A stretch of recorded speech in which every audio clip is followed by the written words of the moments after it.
There is a moment, just before the sun clears the horizon over Registan Square, when the world holds its breath. The sky turns the color of apricot and ash. No crowd, no vendors, no sound except the soft wind threading through ancient arches, and somewhere in the distance, a single bird calling out over a city that has been waking up to this same light for 800 years. This is Uzbekistan.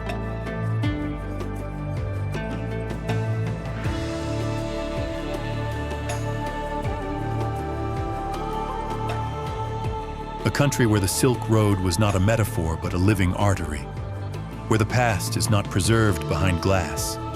It breathes here, it bakes bread, it sings at sunset, it prays at dawn. You are watching Travel Framed, and today we go deep.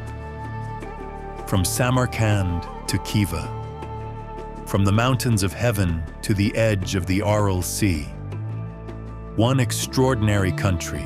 Subscribe if you're new here. Now, let's begin. You don't arrive in Uzbekistan quietly. Tashkent receives you the way a capital city should, with scale, with ambition, with the particular energy of a place that knows it is the center of something large and is actively, visibly becoming something larger still.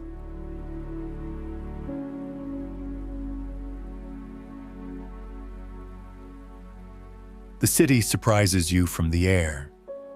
3 million people spread across a wide, modernizing grid of boulevards and parks and glass towers that catch the afternoon sun. This is not the crumbling, post-Soviet ruin that outsiders sometimes imagine.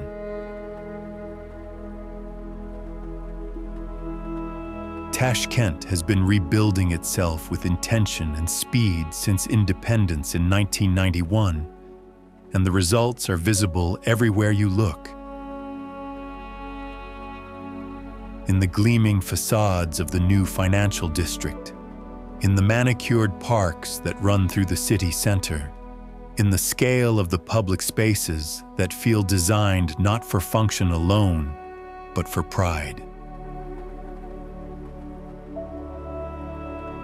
The International Friendship Square anchors the city's civic heart. Wide, formal, its fountains playing in the afternoon heat.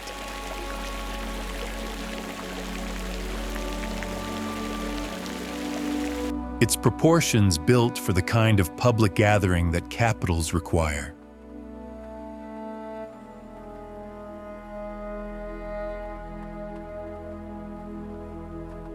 Around it, the architecture of modern Uzbekistan asserts itself. The Palace of International Forums, its glass and steel facade reflecting the sky, hosting the summits and conferences of a country that has been opening deliberately to the world since the late 2000s.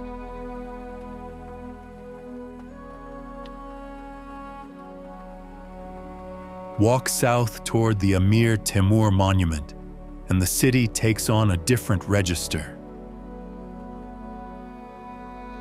The equestrian statue of Timur, arm raised, horse caught mid-stride, stands at the center of the square that bears his name, surrounded by elm trees whose canopies have grown across 60 years of Soviet and post-Soviet urban life into a cathedral of green above the boulevard. In the evenings, the fountains are lit. Families walk, children run. The city breathes.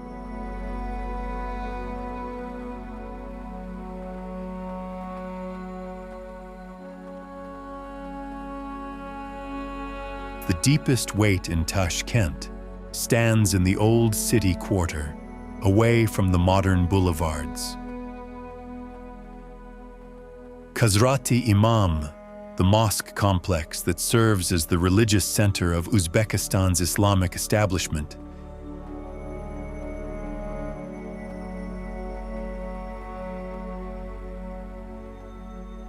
is built around a courtyard of calm that the city outside cannot penetrate. The mosque itself is large and pale and perfectly proportioned. Its blue dome visible above the surrounding neighborhood from several streets away. Inside the complex, the architecture is deliberate in its serenity. Arched galleries, a central courtyard, the sound of water. This is where Uzbekistan's relationship with Islam is formally housed. A relationship that is ancient, that was suppressed for 70 years under Soviet rule, and that has been carefully, deliberately restored since independence. The call to prayer from Khazrati Imam carries across the old quarter 5 times a day. It has been carrying, in one form or another, across this city for over 1,000 years.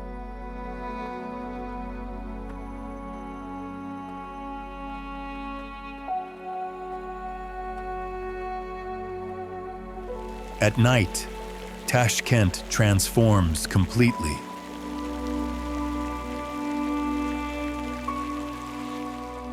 The Yangi Uzbekistan,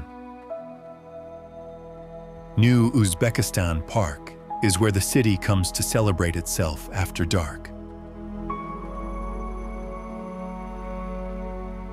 The park runs along a wide boulevard, its fountains lit in blue and white, its pathways busy with couples and families and groups of young people who have nowhere else they need to be. At the center, the Huma bird monument rises. The mythical bird of happiness from Uzbek folklore. Rendered in gleaming metal, wings spread, lit from below, so that it glows against the night sky like something that has just landed and is deciding whether to stay. The city skyline behind it completes the picture. Glass towers with lit facades. The TV tower's red aircraft warning lights blinking in a steady rhythm far above.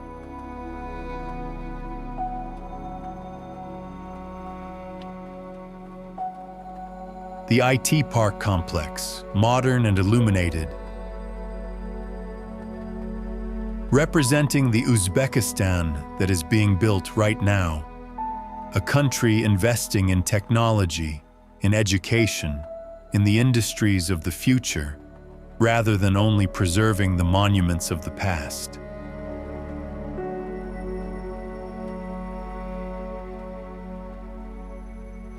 You stand in the park at night and watch the fountains and feel, for the first time on this journey,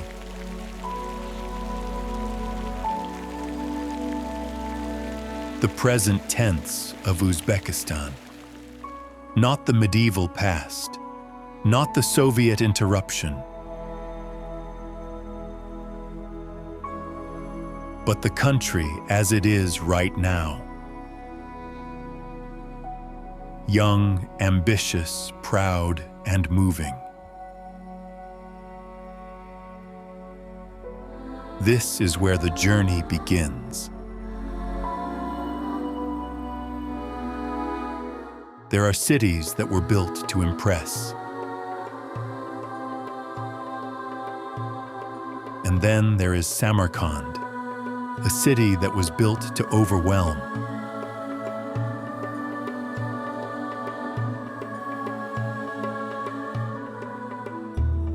To crush the imagination and rebuild it, slightly larger than before.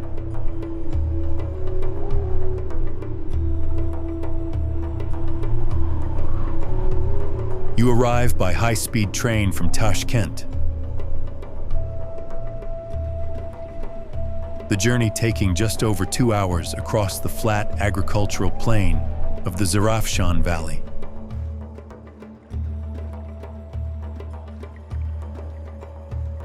And then the city appears. First the suburbs, then the Soviet-era apartment blocks.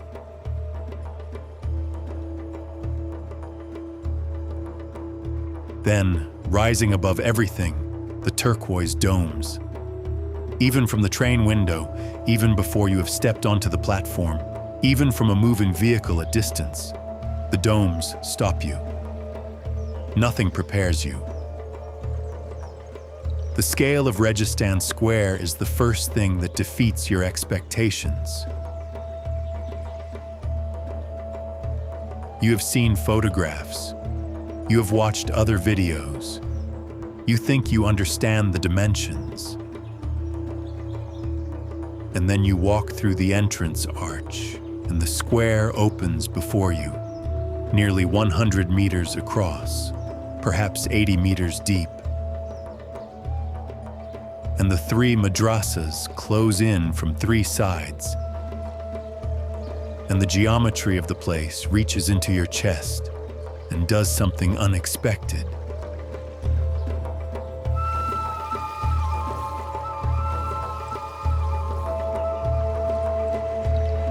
The Ulugh Beg Madrasa anchors the left side. Built between 1417 and 1420, it was one of the great medieval universities of the Islamic world, a place where students came from across Central Asia, Persia, Arabia, and even China. At its peak, it housed something close to 100 scholars. Ulugh Beg himself, the astronomer king, grandson of Tamerlane, taught here. He lectured on his observations of the stars. He argued in these very halls about the movement of the planets. The Sherdor Madrasa faces it from the right. Completed in 1636, its name means possessing lions, and the reason is immediately apparent. Above the main entrance portal, two tigers, depicted as lions in the Islamic artistic tradition, chase deer across a rising sun. The image is unusual, even controversial for a mosque complex. Figurative art, specifically prohibited in strict Islamic tradition, displayed on a madrasa facade. The architects apparently decided that beauty was more important than doctrinal purity. Looking at the result, it's difficult to argue with them.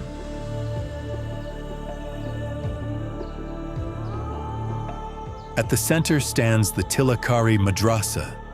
Its name means gilded with gold. And you will understand why the moment you step inside. The main prayer hall is entirely covered in gold leaf applied over a deep blue ground. The patterns so intricate and so densely layered that the eye cannot rest anywhere. It keeps moving, finding another detail, another geometric variation, another calligraphic inscription winding through a border that seems to have no beginning and no end. Stand in the middle of the square at midday and look up. The mosaics are not painted. They are not printed, not applied to the surface. Every inch of every facade, the geometric star patterns covering the spandrels, the calligraphic bands of Quranic verse running above the doorways, the stylized flowers and arabesques climbing the archways. All of it is made of individually cut ceramic tile, fitted together piece by piece, like an impossibly complex and impossibly patient puzzle. Some tiles are the size of your thumbnail. Some are smaller. The blues are extraordinary. There is no other word that works.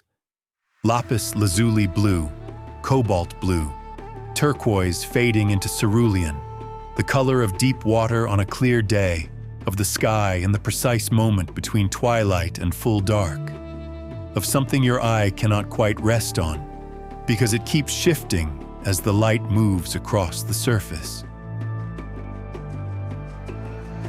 By night, the square transforms entirely.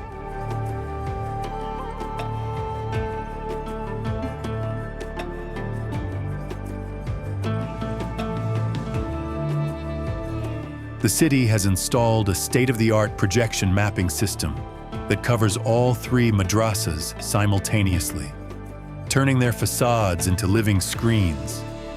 Images of the ancient Silk Road merchants moving in caravans across the tile surfaces, constellations wheeling overhead, the scholars of Ulugh Beg's court debating in animated silence, rivers of light moving through the architectural channels like something liquid. It reminds you that Samarkand was always this, a place of spectacle, a stage on which empires performed their power for the watching world.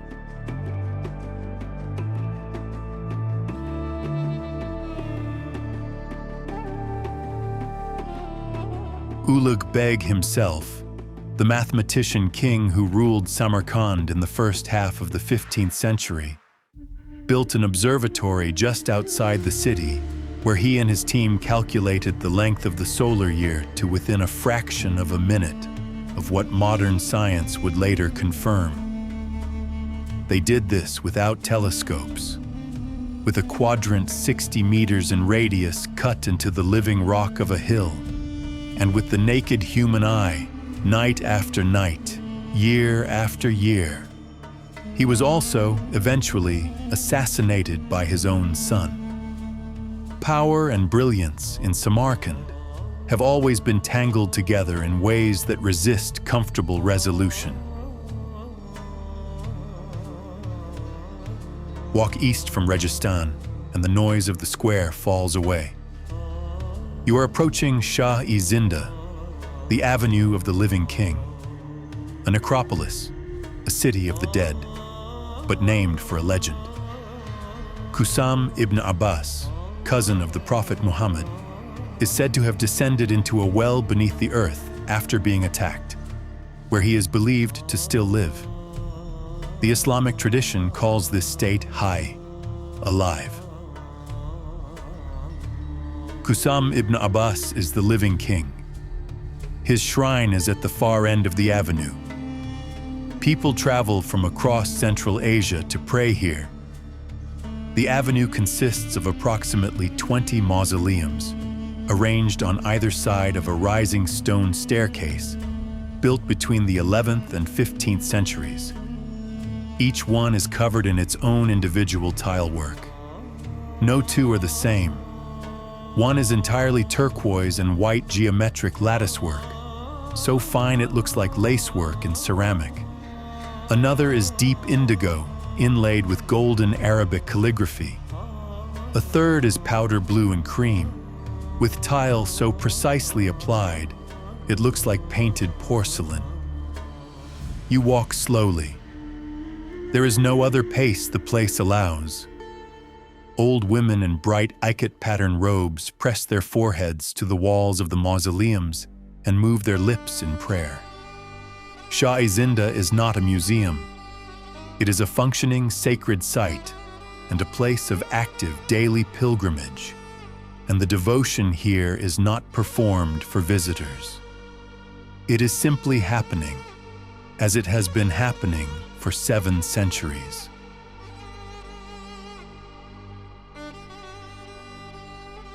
A short drive south brings you to Gur-e Amir, the tomb of the king. The dome is ribbed in gold, not gold-colored, but actual gold leaf, reapplied and burnished, glowing in the afternoon sun like something that does not belong to the earth.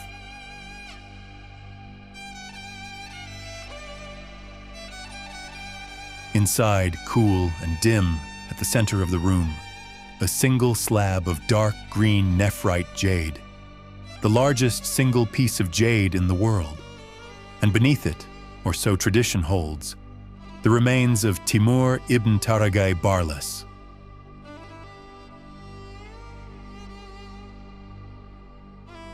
Tamerlane, the conqueror who in 35 years of military campaigning built an empire stretching from Turkey to India, who was responsible for the deaths of somewhere between 8 and 17 million people, who also brought the greatest architects and craftsmen and mathematicians from every conquered city to Samarkand and made it the most brilliant capital in the known world. You stand before his grave and feel both things simultaneously, the revulsion and the awe, and you understand that this is the correct response. History does not simplify when you stand close enough to it.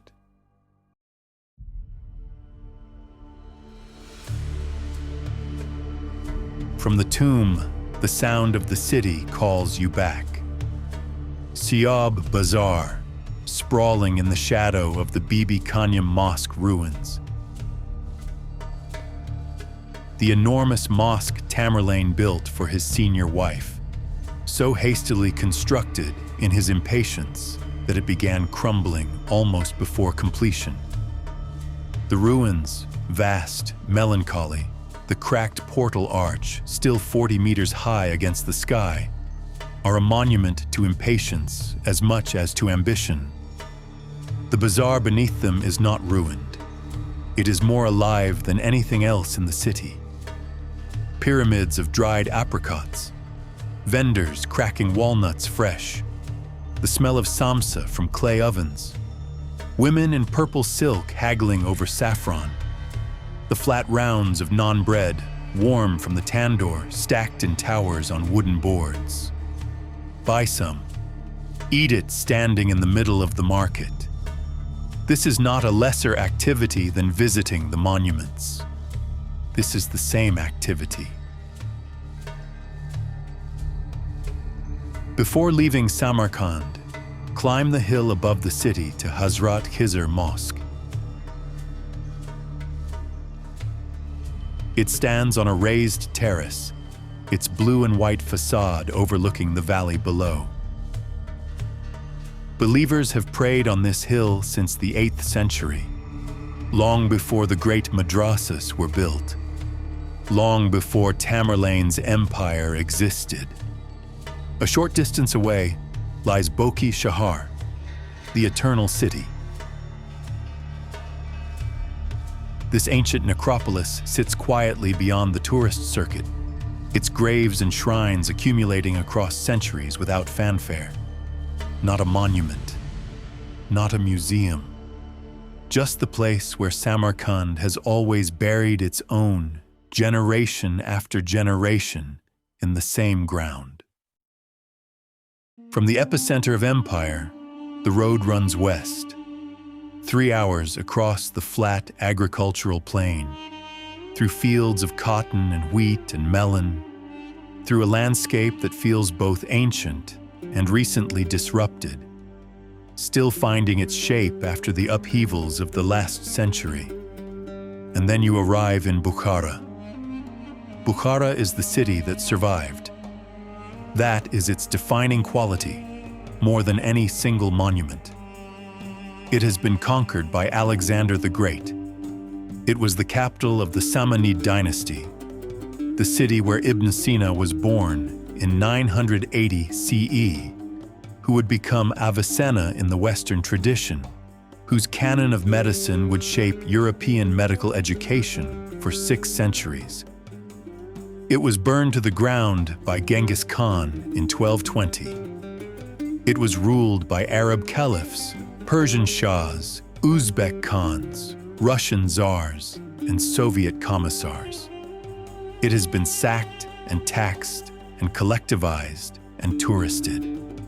It is still here, still inhabited, still conducting the business of daily life within and between its monuments.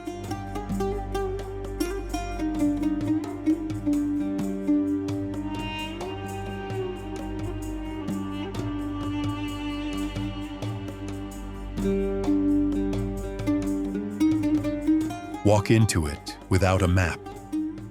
Follow what pulls your attention. The pull leads, almost always, to the Po-I Kalyan complex. 3 monuments face each other across a large open space. The Kalyan Minaret, the Kalyan Mosque, and the Mir-i Arab Madrasa.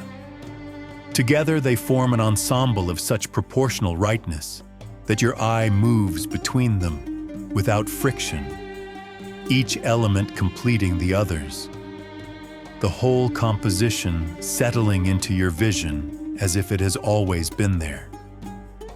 The Kalyan minaret is the anchor, 47 meters of baked brick, slightly tapering as it rises, ringed by 14 decorative bands of geometric tilework, crowned by a lantern gallery covered in turquoise tile that catches the sky. Built in 1127, standing for nearly 900 years. Genghis Khan arrived in 1220. He burned the city. He killed a substantial portion of the population. He rode his horse into the Friday mosque and asked if this was the palace of the Sultan, because he could not conceive of any other reason for a building so magnificent. He was told it was the house of God. But he looked up at the Kalyan minaret and ordered it spared. No written record explains why.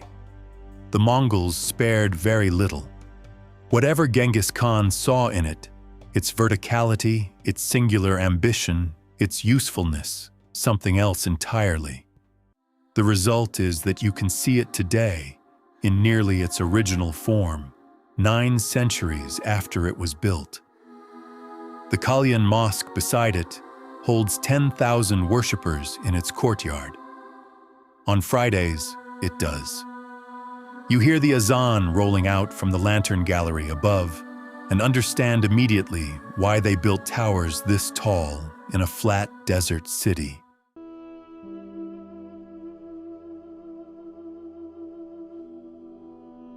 Walk further into the old city and you arrive at the Ark of Bukhara. Not a mosque or a madrasa or a mausoleum, a fortress, a royal citadel, continuously occupied for approximately 15 centuries. Its walls rise between 18 and 20 meters from the surrounding ground. The base is an artificial hill, accumulated over centuries of construction and reconstruction on the same site, so that the fortress sits on top of all its predecessors, a stratigraphic record of power compressed into mud brick.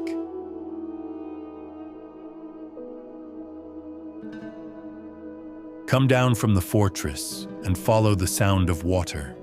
Liabi House is a rectangular reflecting pool surrounded by mulberry trees, so old their trunks have grown into architectural forms of their own. Twisted, massive, their roots visible above the ground, their canopies meeting overhead to create a vault of green that filters the afternoon sun into something soft and golden. North of the pond, 3 ancient trading domes, the Toki, still serve as markets, as they have for 5 centuries.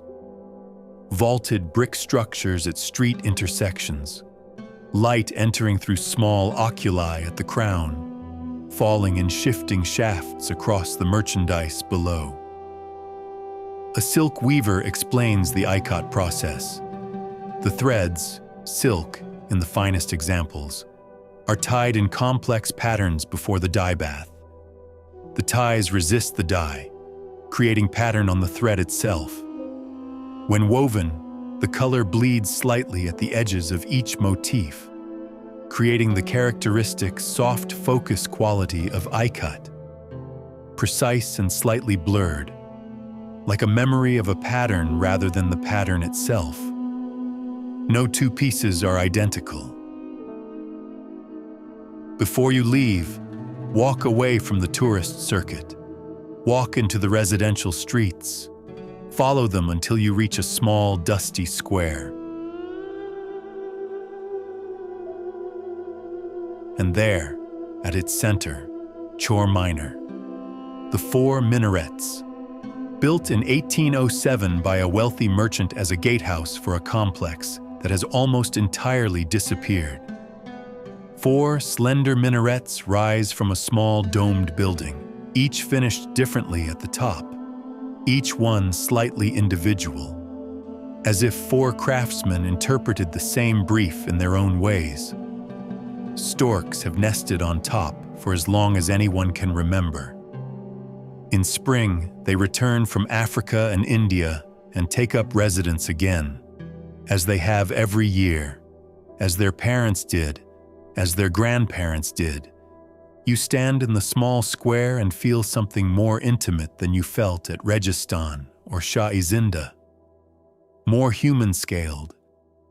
A beautiful thing that exists not because an empire demanded it, but because one merchant, with money and taste and a desire to leave something lasting, decided to build it. After Bukhara's density of history, the road west leads further from the familiar world. The landscape sheds its complexity as you drive. Irrigated fields give way to scrubland. The scrubland thins to sand. The Kizilkum, the red sand desert, covering much of western Uzbekistan and extending into Kazakhstan, presses in from both sides. The sky becomes enormous in the way that sky only becomes enormous when there is nothing for it to compete with. And then, after several hours of travel through terrain that makes civilization feel increasingly improbable, the walls appear. Khiva rises from the desert like a hallucination that refuses to dissipate.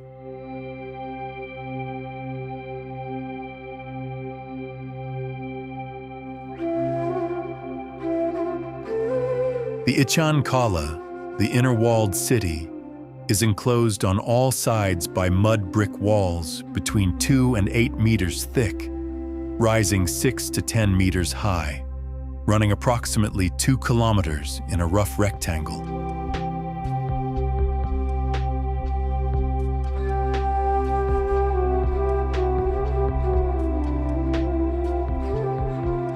This is the actual city, the actual mud brick, the actual lanes worn smooth by the actual feet of the actual people who lived here.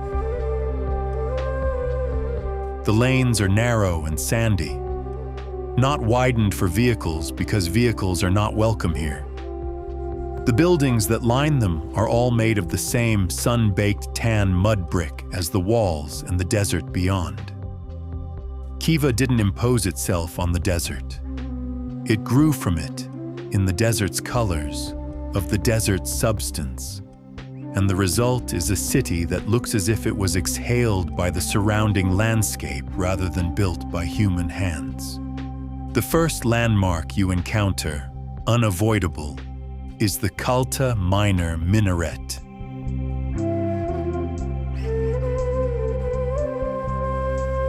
It is immediately and irresistibly absurd. Fat where minarets are supposed to be slender, short where they are supposed to be tall, covered from base to unfinished top in turquoise tile that shifts between deep teal in shadow and bright jade in direct sun.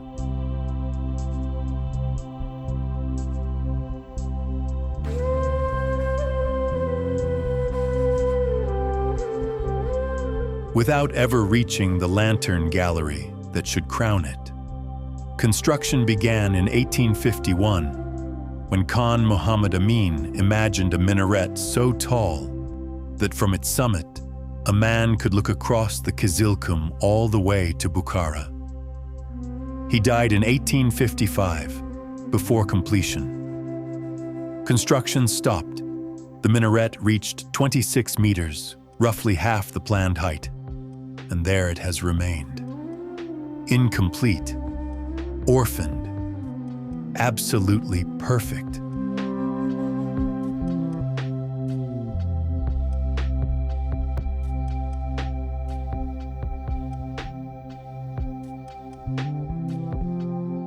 Walk east through the lanes to the Juma Mosque. Remove your shoes. Step inside.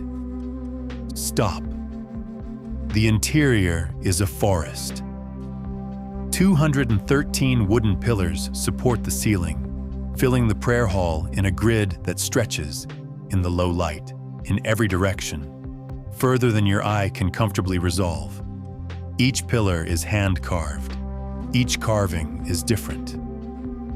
The patterns range from precise geometric interlacing to older, more organic forms that suggest traditions predating Islam in this region. The silence inside is complete. Outside, climb the Islam Khoja minaret, the tallest in Uzbekistan at 57 meters, built in 1908, via a narrow internal staircase wound in darkness. The steps worn slightly concave in the center from a century of use.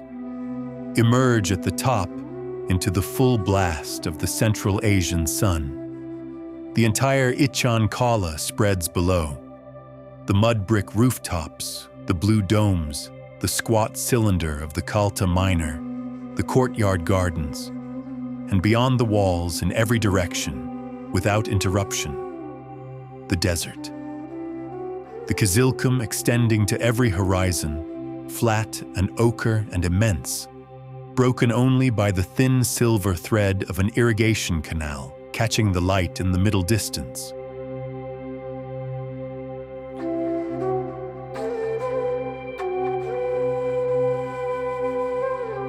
An hour from Tashkent.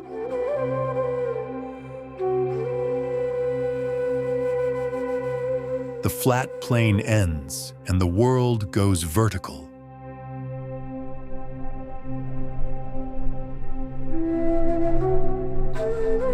The Tian Shan, the mountains of heaven, announce themselves without warning or apology.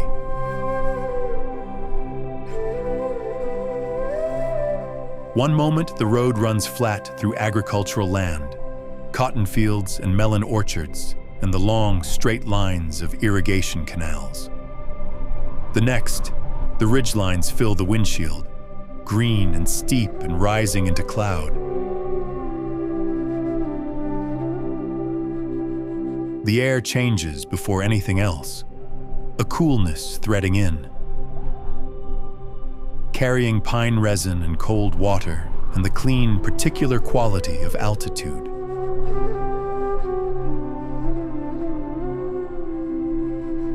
After days in the lowland cities, the dust of the bazaars, the heat rising from the stone plazas, the mountain air does something to the body that feels almost medicinal. You breathe deeper without deciding to. These mountains are not unique to Uzbekistan. The Tian Shan system runs for 2,500 kilometers across Central Asia, through Kyrgyzstan, Kazakhstan, into Western China, forming the great spine that separates the desert lowlands from the high plateau of Inner Asia. And it is this shared landscape that defines the entire region. The same ridgelines, the same valleys, the same alpine meadows covered in wildflowers in summer and snow in winter. The same fast, cold rivers running down from glaciers that have been moving imperceptibly downward for 10,000 years. The high valleys open before you as the road climbs. Pine forest on the lower slopes, giving way above the tree line to alpine grass and bare rock. The rivers run fast and white over smooth boulders, cold enough that you feel the temperature drop when you stand at the bank. Waterfalls appear on the cliff faces above without announcement, thin white threads from a distance, roaring close up, the spray reaching you 20 meters away.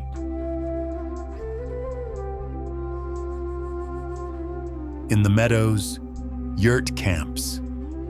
The yurt, the portable circular dwelling of the Central Asian nomad, its felt walls and wooden lattice frame assembled in under an hour, its interior warm in winter and cool in summer, is not a relic here. In the mountain valleys of Central Asia, it is still the summer dwelling of shepherds who move their flocks to the high pastures when the snow melts, and back to the lowlands when it returns. The pattern is ancient. The yurts are white against the green of the meadow. Their smoke holes open to the sky. Their wooden doors painted in bright geometric patterns. You stop at a camp as the afternoon light begins to lower. The shepherd's family offers tea, green tea poured into small bowls, refilled continuously, served with bread and dried fruit.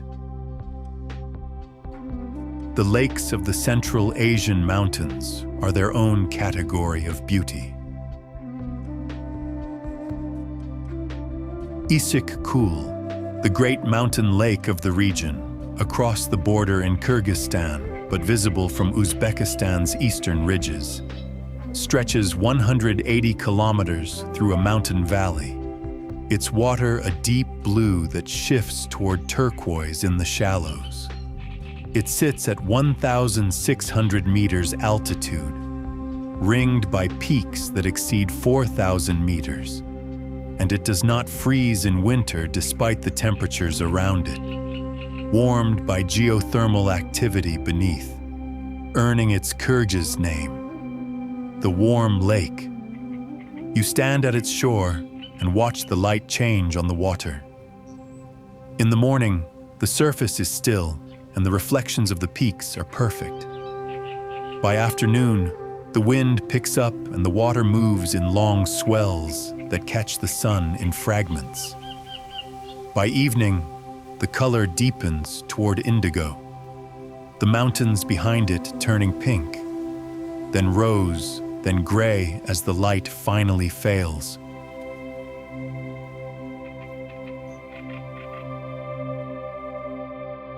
Night in the mountains arrives completely. No city glow, no ambient light from any direction, just the darkness coming down from above, and then the stars. First the brightest ones, then more, then the Milky Way building its structure across the full width of the sky, denser at the center than you have ever seen it, a physical thing rather than a suggestion. You stand outside the yurt and look up and feel the rotation of the earth as something your body understands. The stove inside the yurt burns low. The felt walls hold the warmth.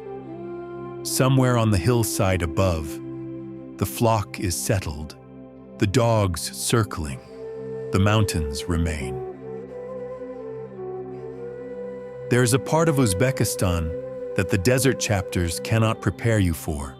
East of Tashkent, where the Tian Shan and Pamir mountain ranges converge and then pull apart, they create between them a valley so fertile, so green, so abundantly watered, that it feels like a different country entirely from the ochre plains you have been crossing.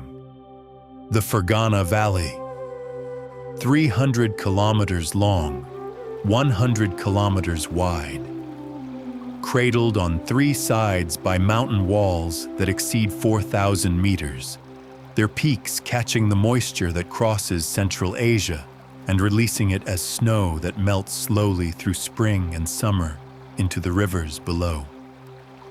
The Sir Darya, one of the two great rivers of Central Asia, runs through it. The soil is deep and dark and extraordinarily productive. The valley feeds millions. From the air, the contrast is immediate and almost shocking. You have been looking at tan and ochre and the pale gold of desert landscapes for days.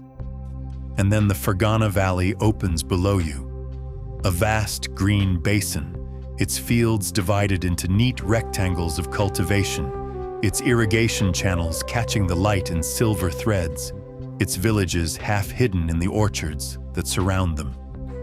Green, every register of green.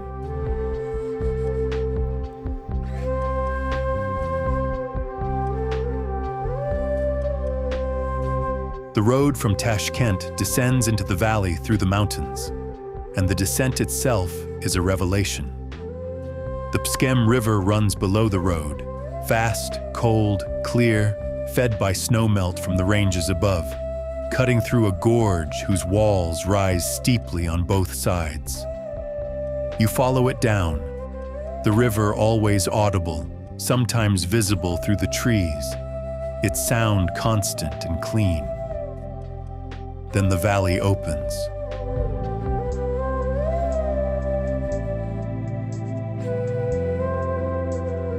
The Arashan Lakes sit at altitude in the mountains above Namangan, at roughly 2,700 meters, in a landscape that bears no resemblance to anything in the lowlands below. The approach is through increasingly dramatic terrain, the road narrowing, the slopes steepening, the vegetation shifting from the cultivated orchards of the valley floor to wild alpine meadow, until the lakes appear. They are jade, not turquoise like the tile of Samarkand, not the deep blue of Islamic.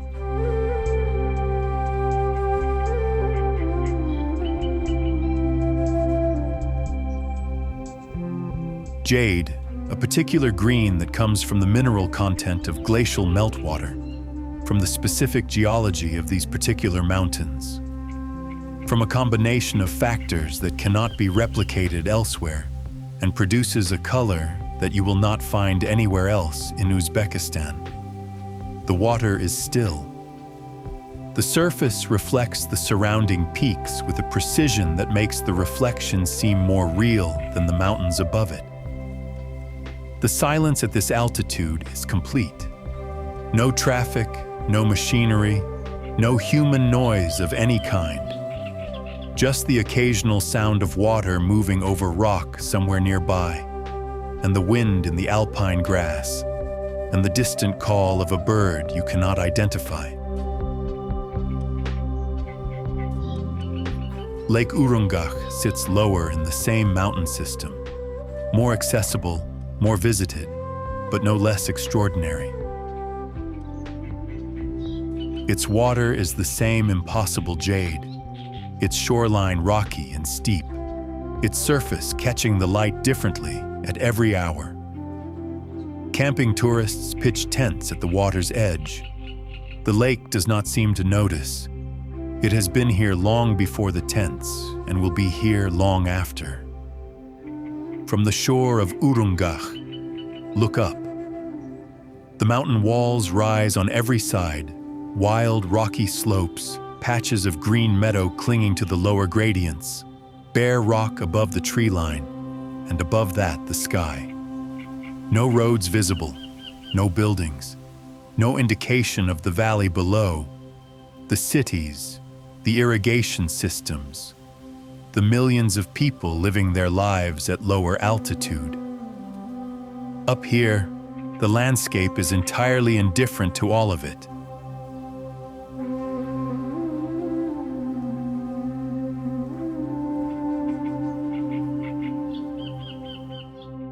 The Fergana Valley itself, seen from altitude on the road back down, spreads below in its full breadth. The aerial view reveals what the ground cannot show. The extraordinary density of cultivation, every available piece of flat land put to use. The villages connected by a web of roads and channels. The green so continuous that it reads from above as a single living surface.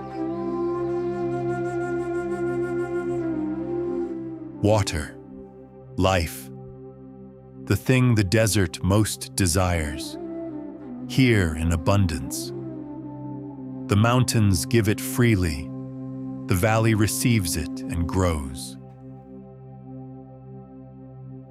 There is a journey at the end of this story that travels toward grief.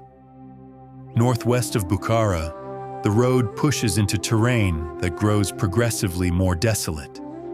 The irrigation canals thin. The cotton fields give way to salt flats. The salt flats to bare desert. The sky, which has been a constant companion across this journey, becomes the dominant element of the landscape. Enormous, pale, uninterrupted. You are traveling toward what was once the fourth largest inland body of water on Earth, the Aral Sea. 68,000 square kilometers of water between what is now southern Kazakhstan and northwestern Uzbekistan. A sea with its own fishing industry, its own port cities, its own climate that softened the desert heat and brought moisture to the surrounding region. A sea where children swam and fishing boats crossed, and the horizon was blue in every direction. Gone.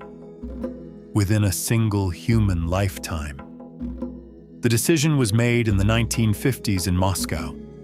The two rivers feeding the Aral Sea, the Amu Darya and the Sir Darya, would be diverted to irrigate cotton fields across Soviet Central Asia. The cotton grew. The sea shrank. Year by year, decade by decade, the water retreated until the fishing towns became inland towns, and the port of Moynak found itself 150 kilometers from any water. What you find at the former shoreline is silence. The ships that once worked these waters sit in the sand where the sea floor dried around them. Rusted hulls, their paint stripped by decades of salt wind, their superstructures leaning at angles that gravity has been insisting upon for 30 years. The desert has drifted up around their keels. You walk among them on ground that was underwater within living memory. The surface white with mineral salt. The wind carrying particles that have been depositing in the lungs of everyone in this region for 50 years. It is not the sea. It will never be the sea again. But it is a decision to not look away. To plant something in the ruins and wait for it to grow. To say, against all evidence, against the scale of what was lost, that the story is not finished. You stand at the former shoreline as the late afternoon light falls across the white salt flat, the rusted ships casting long shadows, the sky enormous and pale above them. A single hawk circles overhead in a slow thermal, watching. You watch back, then you turn, and the road home begins.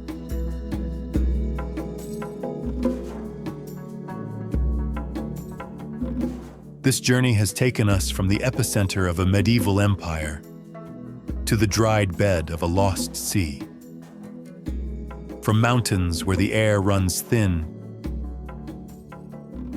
to desert campfires where the stars run on forever. From palaces built to impress the watching world